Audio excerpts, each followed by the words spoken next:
Qaranglar akalar, narxi 16 million 300 ming so'm. 200 kvadratli xonadonda bemalol isitib beradi. Bitta ko'mir zapravkasidan 36 soat yonadi. Ichki sistemalari xuddi shunaqa. Verxni nijniy deyiladi-yu, ham tepadan yonadi, ham pastdan yonadi. Kotol elektrga ham ishlaydi. Toksiz hududlarga agar sistema samotok sistema bo'lsa, shuni olib borib qo'yasizlar. Shu bunkeriga 65 kg ko'mir zapravka qilib qo'yasizlar. Regulator tiagasini ustanovka qilib qo'ysalar, 36 soat kotolni oldiga kelmaysizlar.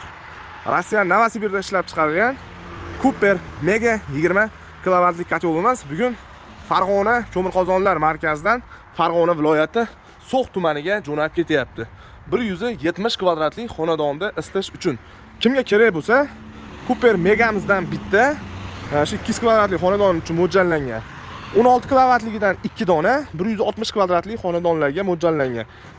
32 kilovatli 320 kvadratga mo'ljallangandan bitta qoldi. 16 kilovatligi 15 million 800 ming so'm, 32 kilovatligi 18 million 800 ming so'm. Bu mashinadagi ketayotgani 16 million 300 ming so'm. Bemalol aloqaga chiqib zakaz qilinglar. Nimagaki bu xadavoy kotolimiz.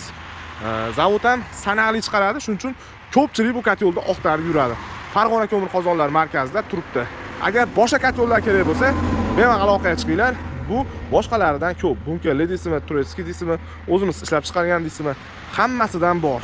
Videoga bitta like bosib qo'yamiz. Ko'mirli kotol oqtarib yurgan tanishlarga shu videoda jo'natib qo'yamiz. Sog' bo'linglar.